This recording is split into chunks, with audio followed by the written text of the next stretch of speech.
All right, investing.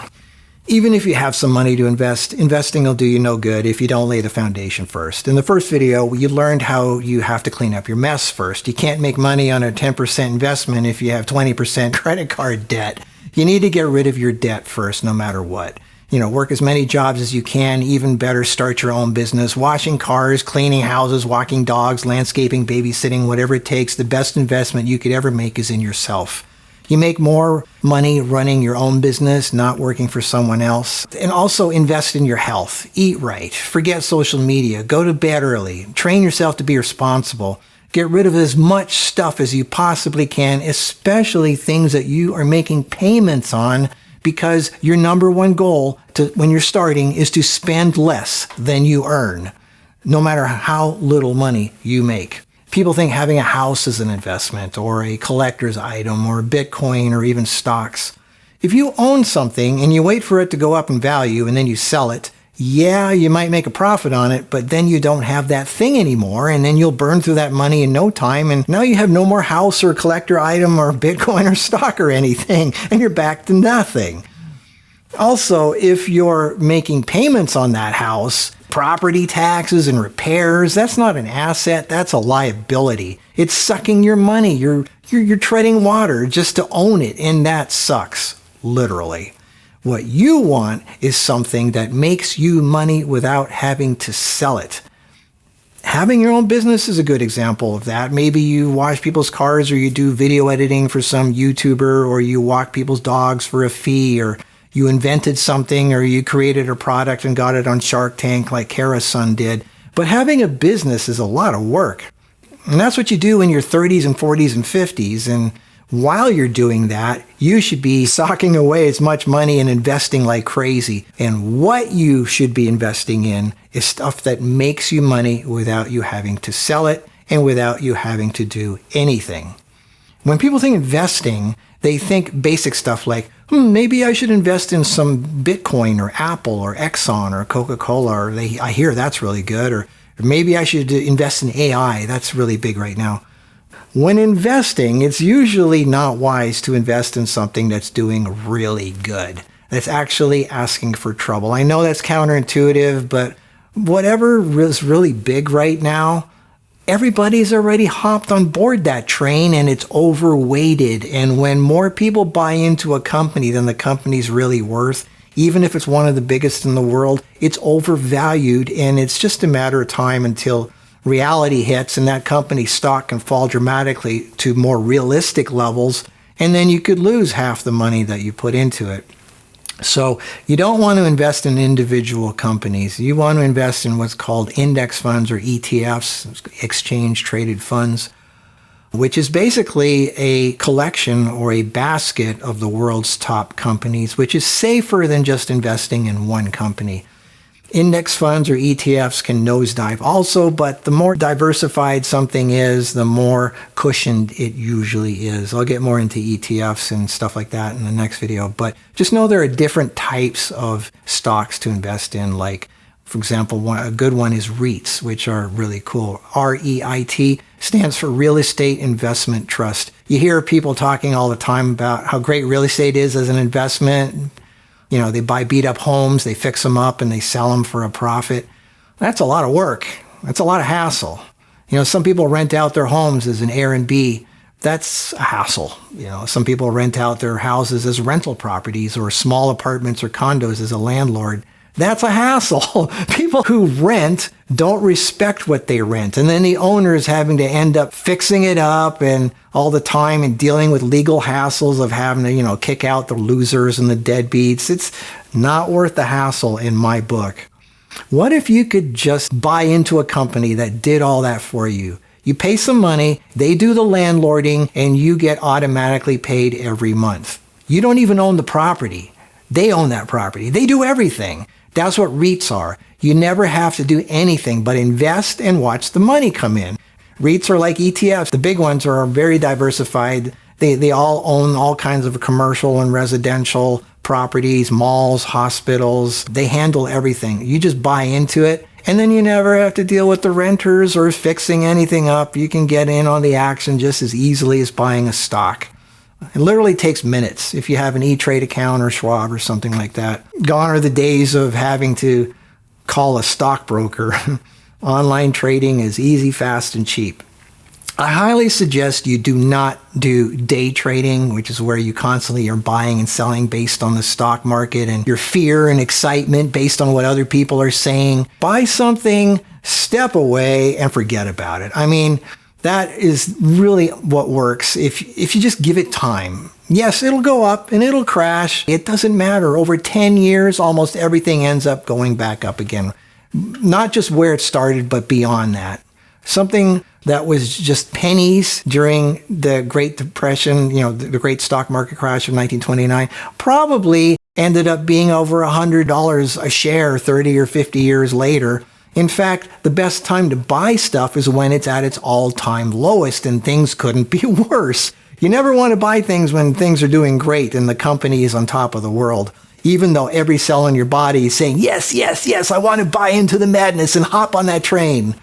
Warren Buffett, one of the richest men and the smartest investors in the world, said, never hop on the exciting train that's already at the top of the mountain. You want to be on that boring train on the flat plain, because the train at the top of the mountain is about to go back down, and the boring train on the flat plain just keeps going straight steady, no matter what's going on. And you all know the story of the tortoise and the hare and who won that one. Anyway, so some basic rules. Just because something is doing good and has done good for the last 10 years does not mean it's going to continue to do so. There are no guarantees in the market. There are stocks that offer higher than normal returns. Well, high returns mean higher risk, and you could lose everything really fast.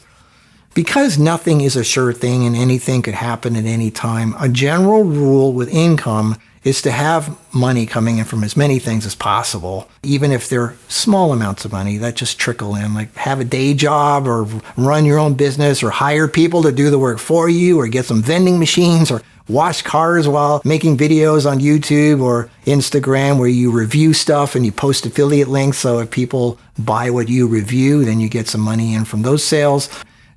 Just whatever it takes. Have as many little side jobs as you can.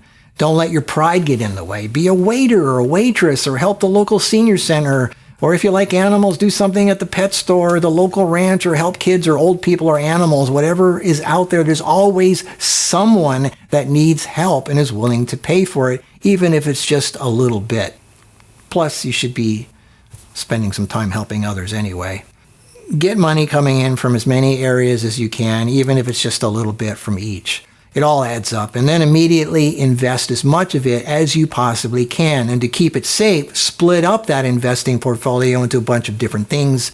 So the stock market, if the stock market crashes, then you have some things that keep going anyway, like stocks and consumer staples. Even in a recession, people still need toilet paper and toothpaste. So invest in Walmart or ETFs like XLP, which is a collection of companies that make boring but necessary stuff like toilet paper or toothpaste. Do not put all your money into the big exciting stuff like Apple or Nvidia. How you split up your portfolio is called asset allocation, and I'll get more into that in upcoming videos also. Remember how I said to invest in something that makes you money without you having to sell it? That, my friends, is the world of dividends. Some stocks and ETFs share their profits with you, and they pay you every month or quarterly or annually. This is your retirement income. You sit there on your porch enjoying your healthy smoothie, and every month you get money automatically deposited in your account without having to do anything. It pays your bills, and you could live happily ever after if you do it right. More on that in upcoming videos too. There are generally two stages of investing. The first is the wealth building stage. This is investing in companies that go up in value. In other words, you buy something for $10 a share and it goes up to $50 a share. And after 30 to 50 years, you have lots of money. Growth stocks usually don't pay dividends, though. They reinvest their money in their profits to continue growing. Then when you hit retirement age, you switch over to dividend stocks. You sell a chunk of your growth stocks and you buy dividend stocks. I suggest maybe half and half. So now you have money automatically coming in every month from the dividends, but you still have some growth stocks that keep going up. Usually an average of about 10% One strategy is to sell 4% of those growth stocks every year as long as they are growing by more than 4%. Your portfolio is still growing. It's like pruning a plant, but it grows faster than you're pruning it. And maybe you'll still have some other stuff coming in too, like Social Security money coming in, and maybe even some affiliate payments from social media or stuff you're selling on Etsy, whatever. You got, little bits coming in. And by the way, the stuff I'm telling you is what people charge tens of thousands of dollars for in seminars and online courses. And I'm giving you all this stuff for free. I'm telling you everything. This is how I make my money. A lot of people think it's from my herbal supplements. I created those originally for myself when I wanted to heal my health conditions. I studied and studied about wild plants and medicinal herbs and tested and created all these different formulas until I found what worked, and it changed my life. And then other people wanted it, so I started making some for them, some extra. And finally, so many people wanted it that I had to create a business that basically sells it almost at cost. It costs a lot to, get all these exotic herbs from all over the world. And so I have to charge at least what it costs to put it all together. It's not easy to make and it's not cheap, but it works. So I'm doing my bit to help others. But my real money comes from investing. And that's what I'm sharing with you. I'll even tell you what my stocks are, what I personally invest in and why in upcoming videos. And more important stuff like on handling the money, because you need to know how to manage it. Otherwise, it just falls through your fingers if you don't know what you're doing. It's really not that hard. The hard part is not the buying. It's the not touching it and watching paint dry. Waiting 20, 30, 40 years and not panicking, even if it falls to half of what you bought it for. It all goes in cycles. Human nature is to panic, to give in, to live in fear, and to only believe what you see right now. That's why people fail in health, in relationships, and with money. It takes strength and resilience not to be swept up like everyone else is doing all around you. Most people are sheep. They live in fear. They want instant gratification, and they really don't want to learn. That's the real reason the rich get richer and the poor get poorer, and that's why that only the top few percent make it.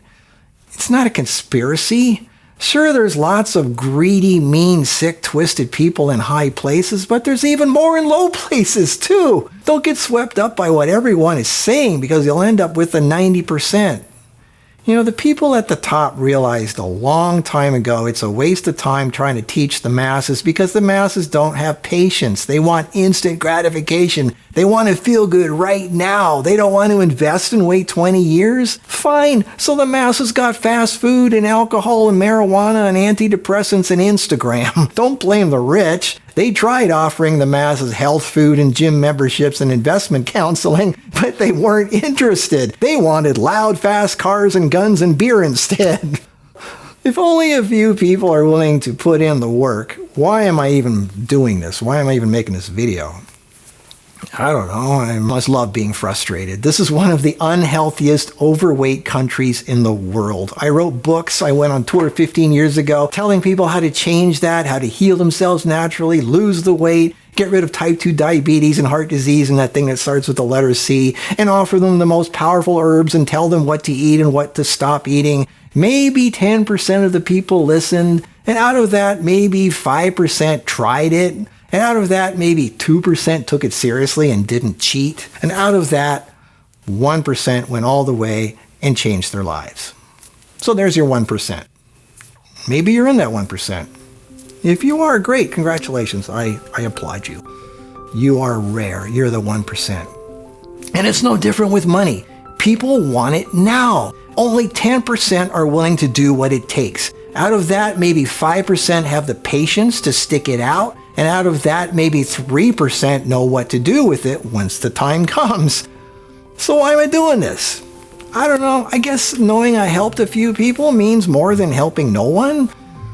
Maybe one of those people will be someone that helps make the world a better place, much better than it is today. Money helps you do that. When you figure out something that works, something that can help others, it would be a shame to not share that. And that's worth more than all the money in the world.